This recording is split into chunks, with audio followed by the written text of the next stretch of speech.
और आज के संदेश का जो शीर्षक है वो और कुछ नहीं परंतु वो ही शीर्षक है कि वह एकमात्र ऐसी चीज जो परमेश्वर यहोवा आपके लिए नहीं करते। वह एकमात्र ऐसी चीज जो परमेश्वर यहोवा आपके लिए नहीं करते।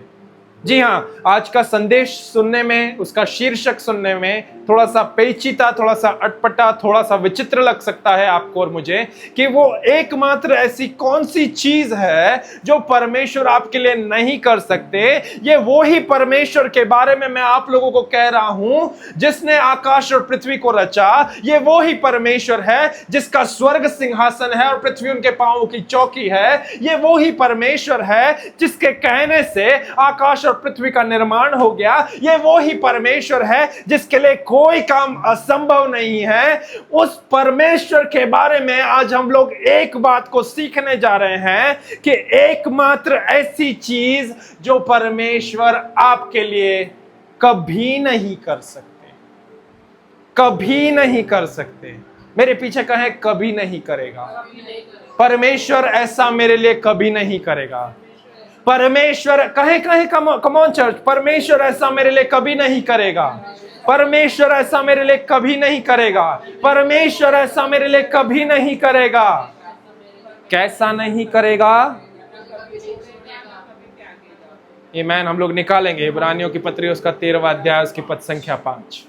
प्रभु के कलाम में से देखेंगे वचन क्या कहता है। इब्रानियों की पत्री उसका 13वां अध्याय और उसकी पद संख्या 5 में प्रभु का वचन कुछ इस प्रकार कहता है। मैं अंग्रेजी बाइबल में पढ़ूंगा, जब तक आप हिंदी बाइबल में से निकालें।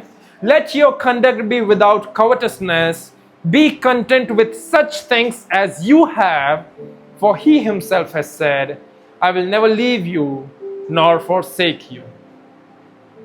हिंदी बाइबल कुछ इस प्रकार कहती है, तुम्हारा स्वभाव लोभ रहित हो। आगे, और जो तुम्हारे पास है उसी पर संतोष करे, उसी पर संतोष करे, क्योंकि उसने आप ही कहा है। क्योंकि यहोवा परमेश्वर ने, इजराइल के परमेश्वर ने, आपके और मेरे परमेश्वर ने आप ही कहा है, मैं तुझे कभी ना छोड़ूंगा, मैं तुझे कभी ना छोड़ूंगा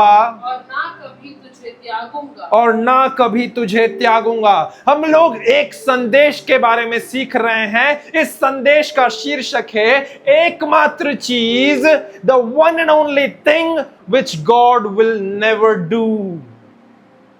वह एकमात्र चीज जो परमेश्वर आपके लिए कभी नहीं कर सकते। वह एकमात्र चीज जो परमेश्वर यहोवा आपके लिए कभी नहीं कर सकते।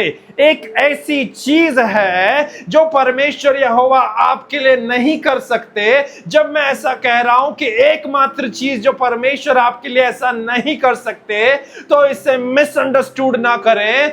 इसके कहे जाने के द्वारा हम परमेश्वर की सामर्थ्य को सीमित नहीं कर रहे हैं। ऐसा कहने के द्वारा हम परमेश्वर के ईश्वरत्व को लिमिटेड नहीं कर रहे हैं। But there is this one single thing that is found in the scripture which God will never ever gonna do for you. There is this one single thing that is written and found in the scripture which God will never ever gonna do for you. एकमात्र एक ऐसी चीज है जो परमेश्वर यहोवा आपके लिए कभी भी नहीं करेंगे। चाहे कितना भी गिड़गिड़ा ले, चाहे कितना भी रो ले, चाहे कितना भी प्रार्थना कर ले, घुटने पे आ जाए, परंतु ये चीज तो वो डेफिनेटली नहीं करेंगे। क्या है वो ना तो आपको कभी छोड़ेंगे ना ही त्यागेंगे।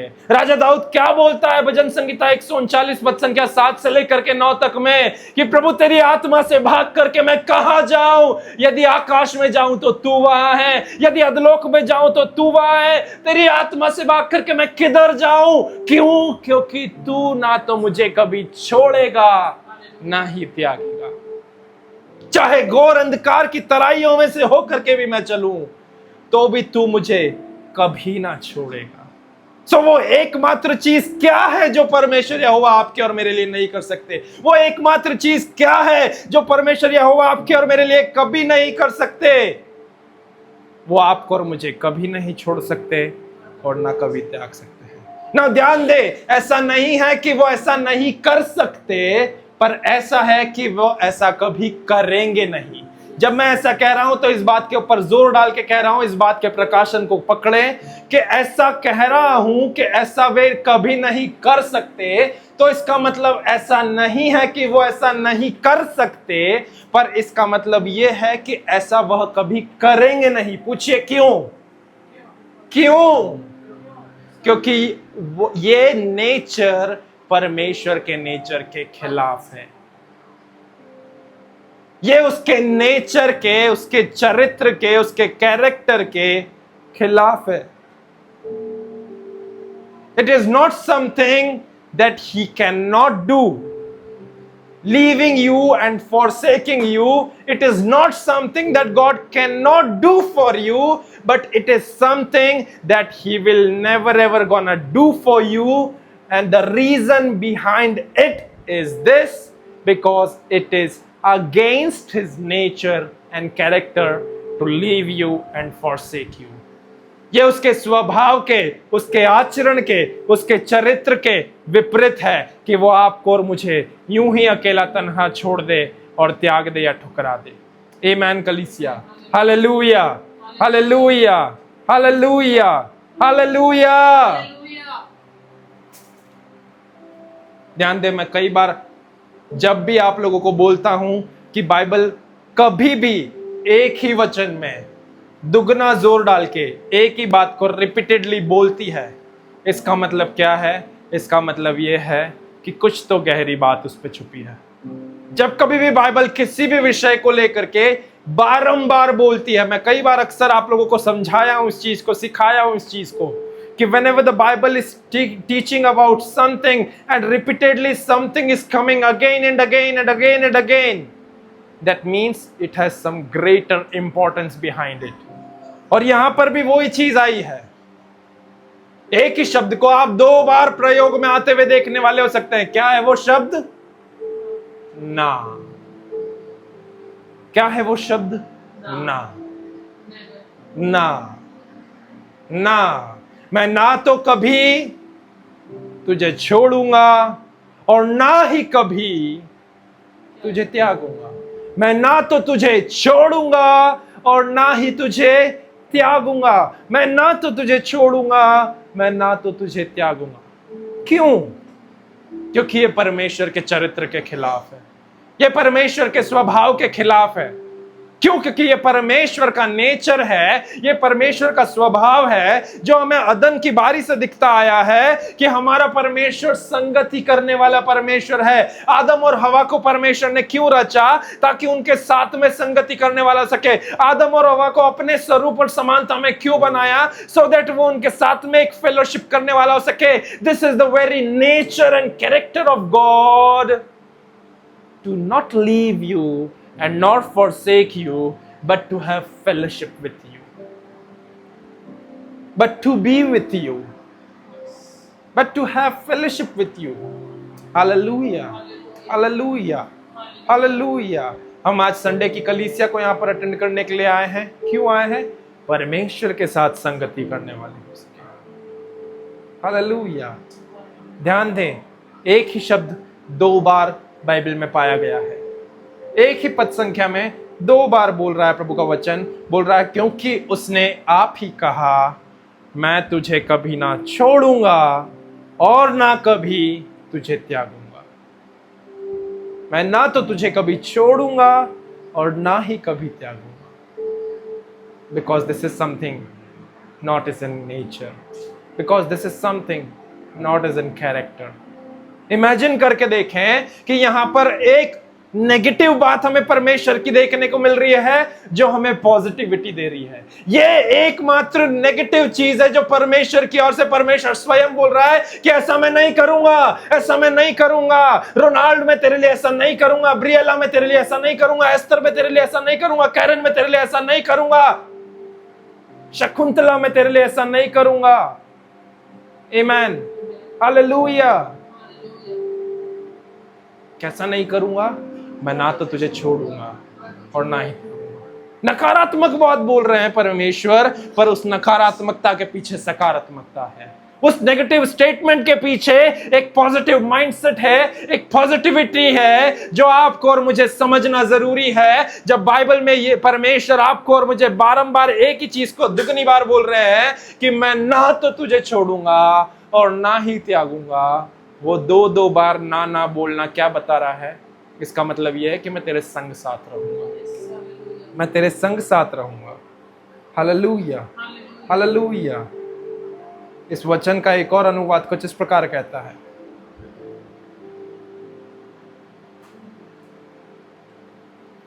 Let your character or moral disposition be free from love of money, including greed, avarice, lust, and craving for earthly possessions, and be satisfied with your present circumstances, with what you have.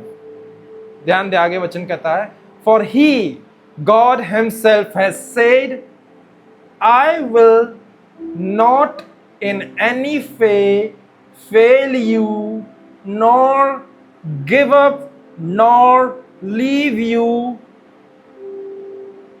without support.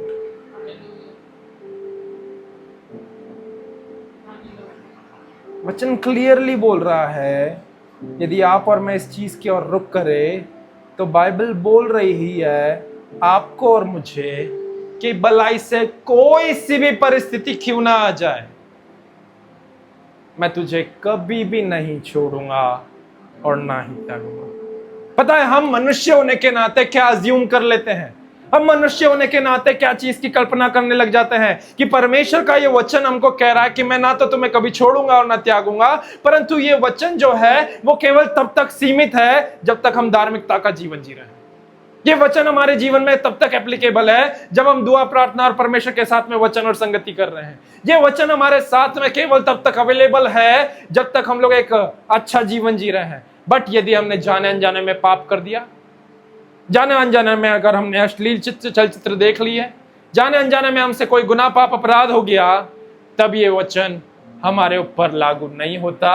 क्यों? क्योंकि पाप करने के बाद में परमेश्वर हमारे संग साथ नहीं रहता। हमारे अंदर पता है क्या होता है? हमारे अंदर वो पुराने नियम की विचारधारा आने लग जाती है जहां पर वचन कहता है कि मैं पवित्र परमेश्वर हूं, जहां पर वचन आपको और मुझे दिखलाता है और समझाता है कि परमेश्वर जो पवित्र परमेश्वर है और पाप उसका कोई लेना देना नहीं। यदि आज तक हम ऐसा जीवन जी रहे हैं कि परमेश्वर पवित्र है और उसका पाप से कोई लेना देना नहीं, तो यहां पर मैं आपके इस गलतफहमी को दूर करना चाहता हूं कि यदि परमेश्वर का पाप से कोई लेना देना नहीं होता, यदि परमेश्वर केवल उस पवित्रता की टैगलाइन के साथ में जीता कि मैं परमेश्वर, पवित्र परमेश्वर हूं और परमेश्वर और पाप दोनों अलग अलग सेपरेट है, तो मैं आपको बताना चाहता हूं कि यदि आप ऐसा सोचते हैं कि परमेश्वर और पाप का कोई लेना देना नहीं, तो फिर यीशु मसीह के आने की जरूरत नहीं होती, क्योंकि यीशु मसीह 100% मनुष्य, 100% परमेश्वर होकर के आए।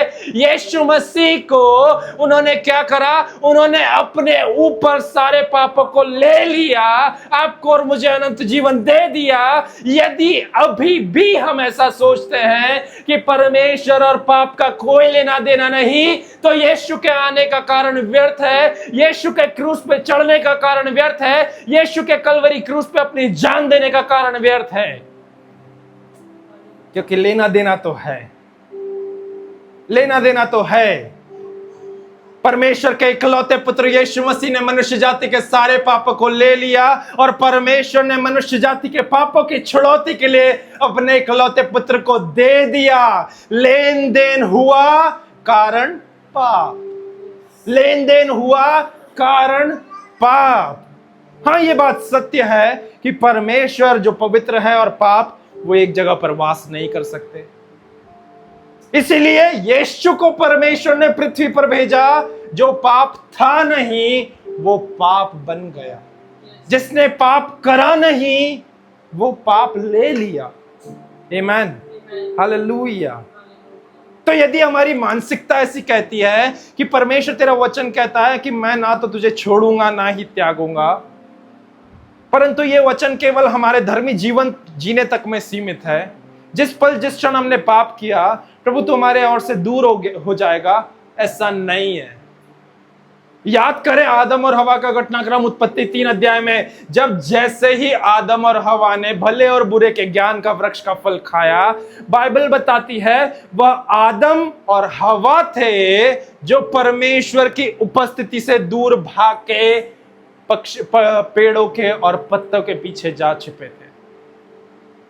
It was Adam and Eve who drifted away from the presence of the Lord, who ran away from the presence of the Lord. It was not God. It was not God. वो परमेश्वर यहोवा नहीं थे। अरे social distancing, तुमको तो Covid हो गया है। It is not like that. Amen. Hallelujah. Hallelujah. परंतु वो आदम था, वो आदम था। बाइबल क्लियरली बताती है I will never ever leave you under any circumstances. चाहे जो कोई सी भी परिस्थिति क्यों ना हो, मैं तुम्हें कभी भी नहीं छोड़ूंगा। चाहे तुमने पाप किया हो ना किया हो, मैं फिर भी तुम्हें कभी नहीं छोड़ूंगा। चाहे तुम धार्मिकता का जीवन जी रहे हो ना जी रहे हो, मैं फिर भी तुम्हें कभी नहीं छोड़ूंगा ना त्यागूंगा। In any circumstances he is with us and that is not circumstantial. He is with us 24/7 and that is not based upon any circumstances, any situations of our life. कर्जे में भी वो आपके साथ में है, धनाढ्यता में भी वो आपके साथ में है, चंगाई में भी वो आपके साथ में है, बीमारी में भी वो आपके साथ में है, गरीबी में भी वो आपके साथ में है, अमीरी में भी वो आपके साथ में है। जब आप अकेले हैं तब भी वो आपके साथ में है, जब आप 10 जनों से घिरे हुए हैं तब भी वो आपके साथ में है। क्यों? क्योंकि उसका ये वायदा जो है, ये वायदा, ये वचन जो है, मैं क्लियरली बोलना चाह रहा हूं, यदि आपके पास आपकी बाइबल है इस चीज को लिख सकते हैं कि ये बाइबल का वचन इब्रानियों 13वां अध्याय पद संख्या 5, ये केवल साधारण सा वचन नहीं है। It is not just another Bible verse, but it is a covenant promise. इब्रानियों 13:5 जो है वो एक और वचन का हिस्सा नहीं है कि हाँ ठीक है, चौथे पद संख्या के बाद 5वां वचन आ गया, पर ये क्या है? ये परमेश्वर के वाचा का एक वायदा है। ये प्रभु का वायदा है जो आपको और मुझे कहता है कि मैं ना तो तुझे कभी छोड़ूंगा और ना ही त्यागूंगा। मैं ना तो तुझे कभी छोड़ूंगा ना ही त्यागूंगा। What does it means? It means that this is not just an ordinary scripture. This is not just another Bible verse that I will never leave you nor forsake you. ये एक और बाइबल का वचन नहीं है, ये कोई साधारण परमेश्वर का वचन नहीं है कि मैं ना तो तुझे कभी छोड़ूंगा ना ही त्यागूंगा।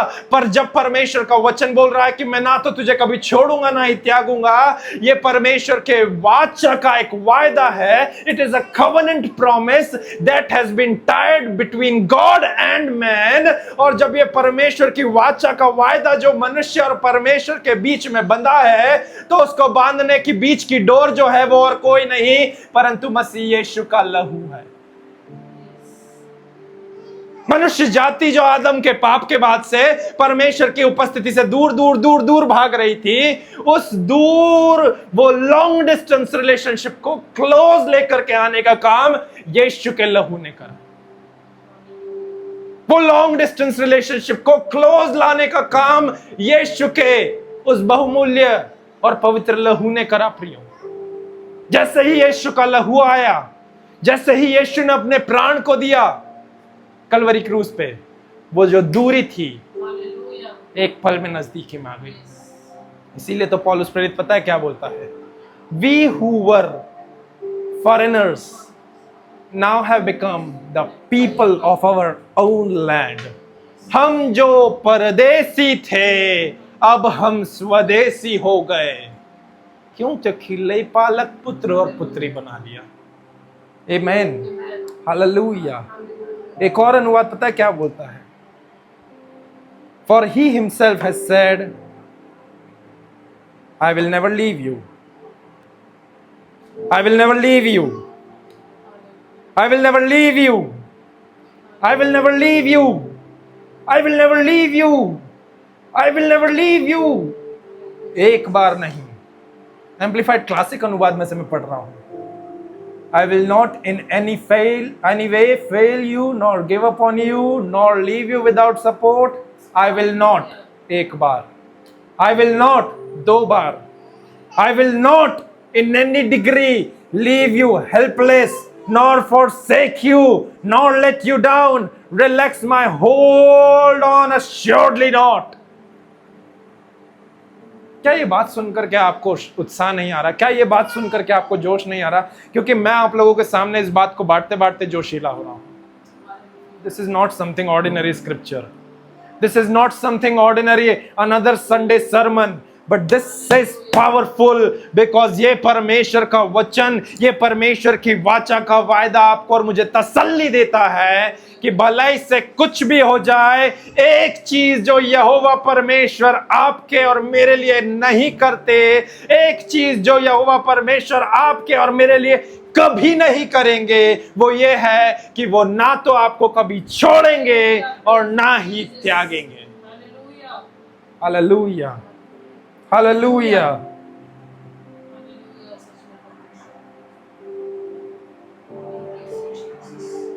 पता है ऐसा क्यों है?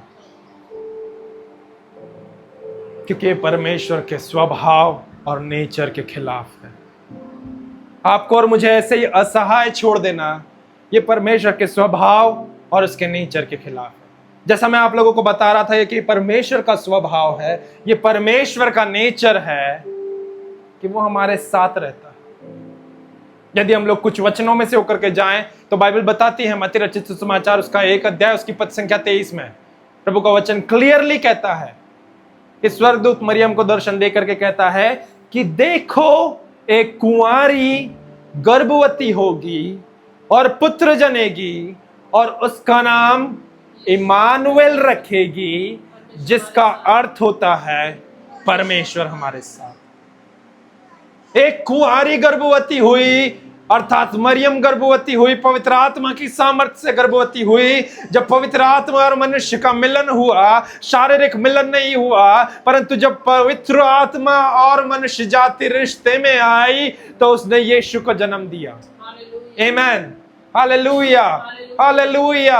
ये एक और गहरा प्रकाशन है जो हमारे विषय के बाहर है, परंतु फिर भी आपको और मुझे समझना जरूरी है कि जब पवित्र आत्मा और आप एक रिश्ते में आते हैं तो आपको अपने जीवन से यीशु के आचरण, यीशु को स्वभाव को जन्म देना आवश्यक है। यदि आपके अंदर से यीशु रिफ्लेक्ट नहीं कर रहा है पवित्र आत्मा के बैप्टिज्म के बाद में, तब तो मतलब कुछ तो गड़बड़ है।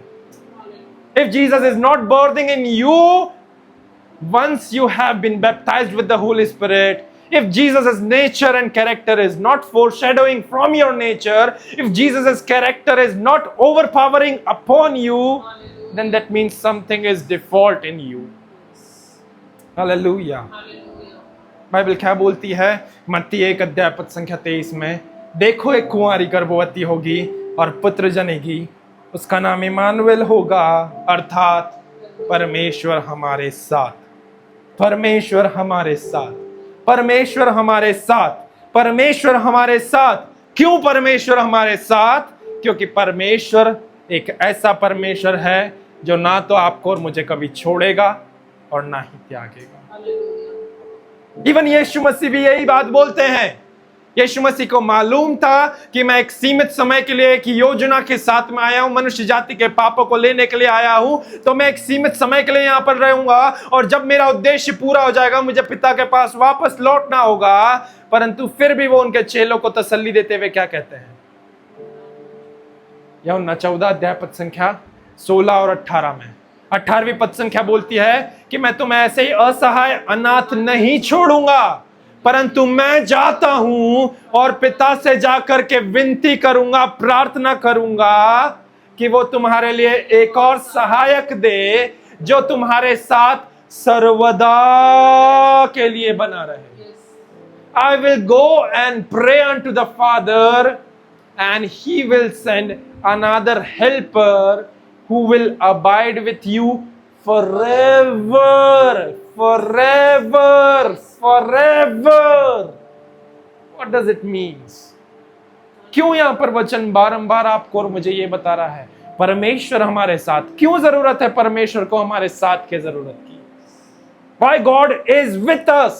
Because He is that God who will never leave us nor forsake us. Why does it? The name of Emmanuel it sounds like this, that God is with us. Because He is that God who will never leave us nor forsake us. Why Jesus said unto His disciples that I will never leave you orphans. I'm not going to leave you orphan, but I will go unto the Father and pray unto Him, and He will send another helper who will be with you forever. Who will be with you forever. Who will be with you forever. वो foreverness को यीशु क्यों इतना emphasize करके बोल रहे हैं? वो पवित्र आत्मा के लिए यीशु क्यों इतना वायदा करके बोल रहे हैं कि पवित्र आत्मा के आगमन के बारे में? क्योंकि पवित्र आत्मा यीशु के सब्स्टिट्यूट में आए।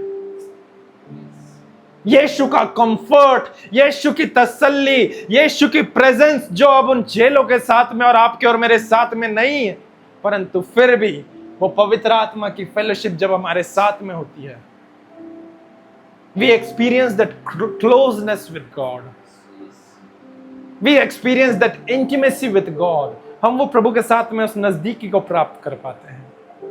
Hallelujah, hallelujah. केवल इतना ही नहीं, परंतु वचन ये भी बताता है, मत्ती रचित सुसमाचार उसके 28वें अध्याय पद संख्या 18 से लेकर के 20 तक में प्रभु का कलाम क्लियरली बोलता है कि जाओ सारे जगत में जा करके सुसमाचार सुनाओ और लोगों को पिता, पुत्र और पवित्र आत्मा के नाम पे बपतिस्मा दो। हालेलुया। और आगे वचन कुछ इस प्रकार भी बोलता है कि देखो मैं शीघ्र ही आने वाला हूं और जगत के अंत तक तुम्हारे साथ रहूं। These are the last statements of Jesus recorded in the gospel. ये यीशु के वो अंतिम वचन है जो सुसमाचार में रिकॉर्ड करे गए हैं। और जब सुसमाचार में ये यीशु के अंतिम बातें रिकॉर्ड करी गई है, तो वचन क्या बोलता है कि behold, I will be with you till the end of the ages. युगों के अंत तक मैं तुम्हारे साथ रहूंगा। मैं तुम्हें अनाथ नहीं छोड़ूंगा, परंतु मैं पिता से प्रार्थना करूंगा और तुम्हारे लिए एक और सहायक भेजेगा जो तुम्हारे साथ सर्वदा रहे। मैं तुम्हें असहाय नहीं छोड़ूंगा, क्योंकि मैं था जब तक इमानुएल था, अर्थात परमेश्वर हमारे साथ। अब अगर मैं जा रहा हूं तो परमेश्वर तू कहां है? परमेश्वर तू हमारे अंदर है। क्यों बोलता है पौलुस प्रेरित कि क्या तुम नहीं जानते तुम्हारी देह पवित्र आत्मा का मंदिर है? बिकॉज जब तुम इस प्रकाशन को पकड़ लोगे, प्रभु मैं बहुत तन्हा फील कर रहा हूं, तुम्हारी ये प्रार्थना नहीं रहेगी। प्रभु बहुत मैं अकेला फील कर रहा हूं, तुम्हारी ये प्रार्थना नहीं रहेगी। प्रभु मेरे साथ में ये नहीं हुआ, प्रभु मेरे साथ में मेरे माँ बाप नहीं है, प्रभु मेरे साथ में मेरे बेटा बेटी नहीं है, प्रभु मेरे साथ में नहीं नहीं नहीं नहीं नहीं।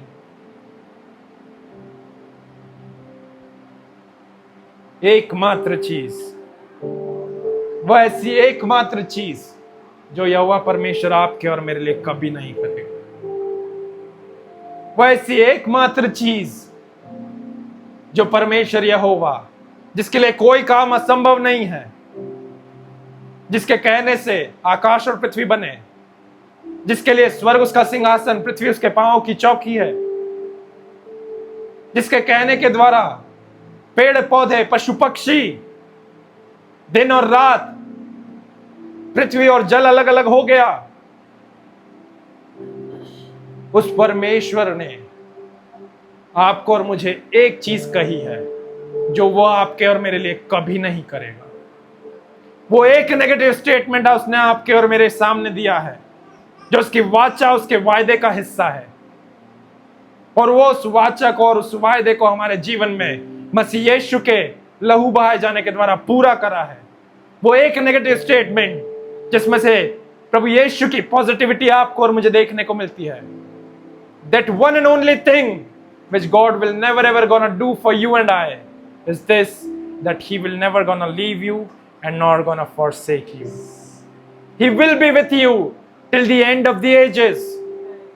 He has given his Holy Spirit to you so that he will abide with you forever. He will not gonna leave you orphan. His name means Emmanuel, God with us. When you will catch this revelation now, then you will also sing like this, कि तेरी आत्मा से भाग कर मैं कहाँ जाऊं, आकाश में चलूं तो तू वहां है, अधलोक में जाऊं तो तू वहां है, तेरी आत्मा से भाग कर मैं कहाँ जाऊं। एक और अनुवाद कहता है इब्रानियों 13 अध्याय पद संख्या 5 का, कि आई will never ever, I will not लूजन my grip on your life. मैं अपनी पकड़ को तेरे जीवन पर से ढीली नहीं होने दूंगा। I will not leave you, not once, not twice, but thrice. 3 बार बोला गया है। पता है 3 बार बोला जाता है तो ना केवल स्वाभाविक तौर पे परंतु आत्मिक मंडल में भी बहुत वैल्यू करता है। पतरस ने यीशु का 3 बार इनकार करा था, मैं उसे जानता ही नहीं, मैं उसे जानता ही नहीं, मैं उसे जानता ही नहीं। मुर्ग के 3 बार बांग देने से पहले यीशु का 3 बार इनकार करा था। पर उन 3 नेगेटिव स्टेटमेंट्स को जैसे ही यीशु ने पतरस को वापस से जीवित होकर के, यीशु ने वापस उसे क्या करा, उससे मुलाकात करी। वचन क्या बोलता है, पतरस क्या तू मुझसे प्रेम करता है, मेरी भेड़ों को चरा। पतरस क्या तू मुझसे प्रीति करता है, मेरी भेड़ों की रखवाली कर, मेरे मेमनों को चरा, मेरे मेमनों की रखवाली कर, मेरी भेड़ों को चरा। हालेलुया। जहां कहीं पर भी 3 बार बोला जाता है, संसारिक तौर पे भी यदि हम लोग मुस्लिम लोगों की वेडिंग को अटेंड करें तो वहां पर 3 बार बोला जाता है कि कहें यदि आपको ये जीवन साथी से विवाह कबूल है, निकाह कबूल है, कबूल है, कबूल है, कबूल है। That is the fixed and final statement. यहां पर भी बाइबल आपको और मुझे कुछ इसी प्रकार से बता रही है। I will not leave you once, I will not leave you twice. I will not leave you thrice. Why so? Just for you and I to understand that there is a covenant that has been established between God and mankind through the precious blood of Jesus. This covenant sounds negative. This covenant sounds that God is limited, but on the opposite hand, it is not limiting the power of God. It is not limiting the divinity, the Godhead, the Lordship of God. But instead of that, what it is reflecting in our life is, it is just revealing the heart of God, that He will never ever gonna leave us and nor gonna forsake us. परमेश्वर एक negative statement आपके और मेरे सामने रख रहे हैं कि मैं ना तो तुम्हें कभी छोड़ूंगा और ना ही त्यागूंगा। उस ना कहने के पीछे परमेश्वर के उस सकारात्मक प्रकाशन को पकड़ ले कि वो परमेश्वर कोई सी भी कंडीशन क्यों ना हो, कोई सी भी परिस्थिति क्यों ना हो, कोई सी भी सिचुएशन क्यों ना हो, वो आपको और मुझे कभी भी ना छोड़ेंगे। और ये ही वो एकमात्र चीज है जो परमेश्वर यहोवा आपके और मेरे लिए कभी भी नहीं कर सकते। ऐसा नहीं है कि वो कभी भी नहीं कर सकते, परंतु ऐसा है कि वो ऐसा कभी नहीं करेंगे, क्योंकि ये बात उनके नेचर और उनके कैरेक्टर के खिलाफ है। मैं बिलीव करता हूं प्रभु ने आपसे इस वचन के द्वारा बात करा है। क्यों ना हम एक गीत को गा करके समाप्त करें, और ये गीत मुझे पवित्र आत्मा इस समय पर गाने के लिए प्रोत्साहित कर रहा है। हम लोग इस गीत को गा करके प्रभु के नाम की महिमा करके समापन की ओर जाएंगे। ना छोड़ेगा, ना छोड़ेगा, अकेला कभी ना छोड़ेगा। आमीन।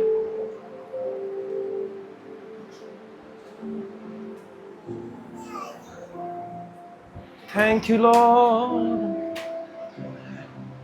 Hallelujah.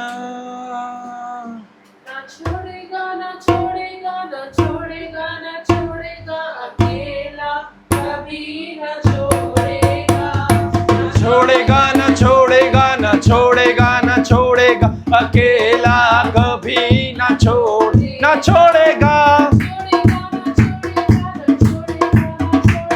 अकेला कभी ना छोड़ेगा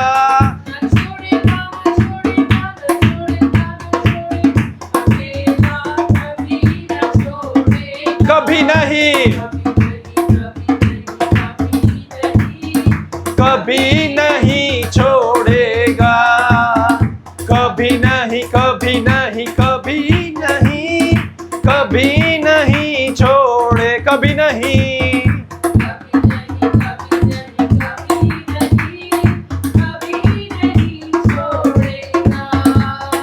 कभी नहीं कभी नहीं कभी नहीं कभी नहीं छोड़ेगा कभी नहीं छोड़ेगा कभी नहीं छोड़ेगा हालेलुया। है ना, इस प्रकाशन को हम पकड़ लें और इस प्रकाशन के साथ में आज ही से जीना चालू करें। मैं बिलीव करता हूं प्रभु हमारे जीवन में मार्वलस काम करेगा। सारी बातों के लिए हम प्रभु को सारा आदर महिमा सम्मान देते हैं और प्रभु हम आपके सामने इस प्रार्थना को लाते हुए प्रभु यीशु मसीह के मीठे मधुर और प्रेम भरे नाम में मांगते हैं। आमेन आमेन। प्रभु आप सभी को आशीष दे। जय मसीह की।